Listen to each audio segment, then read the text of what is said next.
I can't imagine many Democrats voting for a wall. Well, I think that this is going to have to be done by primarily Republican members of the House, unfortunately, because the Democrats have decided to politicize the issue rather than get serious about addressing the president's four pillars.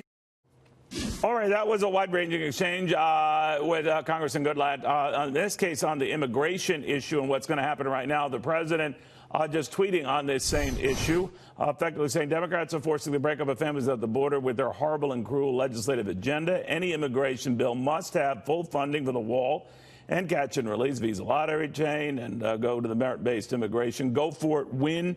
He's referring to a program that had been in place for some time under Republicans and Democrats that calls for breaking up families when they appear at the border.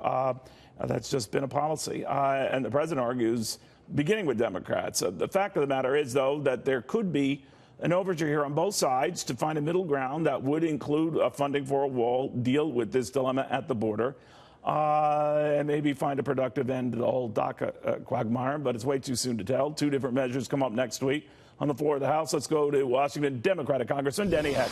Congressman, thank you for joining us. You're welcome, sir. Thanks for having me on. So what happens next week? I mean, there are two different measures on the table, but they, I guess, depending on who you talk about, they at least advance the ball. But the president claims that Democrats aren't interested in advancing the ball. What do you say to that? So virtually every Democrat signed a discharge petition to take up what we call the Queen of the Hill proposition, which had within it 4 different measures. And the way that would work in this kind of arcane mechanism is the one that got the highest number of votes, assuming that it had a majority, would be advanced to the Senate for their consideration. Neil, look, at the end of the day, given the 60-vote rule in the Senate, there's nothing that's going to reach the president's desk that isn't of a bipartisan nature.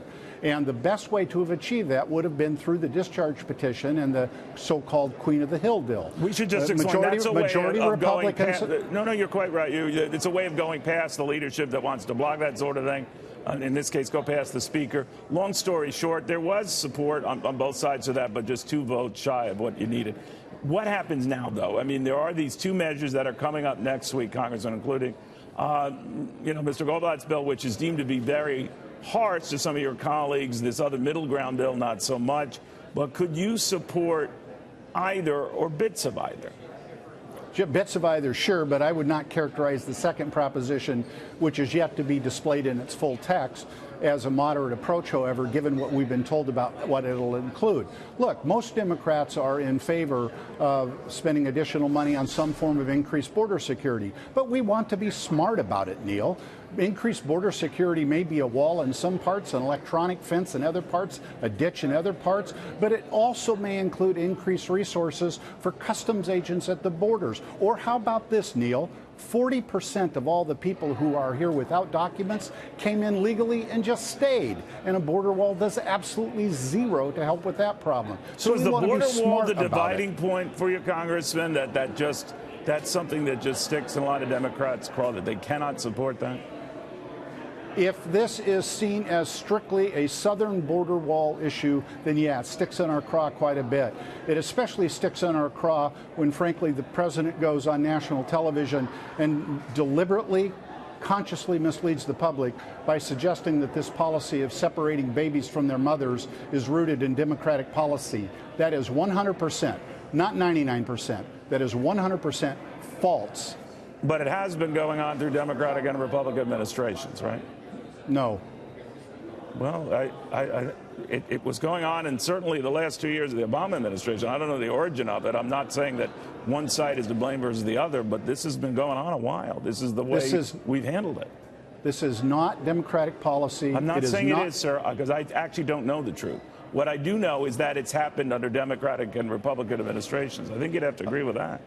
No, I've seen no evidence of that whatsoever. You saw no evidence of families getting separated at the border for processing under the Obama administration? Because I'm happy to provide that. I saw no evidence of a deliberate separation of mothers from their children at the border as a means of punishment. Not as a means of punishment, just processing. That is how we've been doing it. I'm not saying it's right or wrong. I'm not saying it's very divisive for the families involved.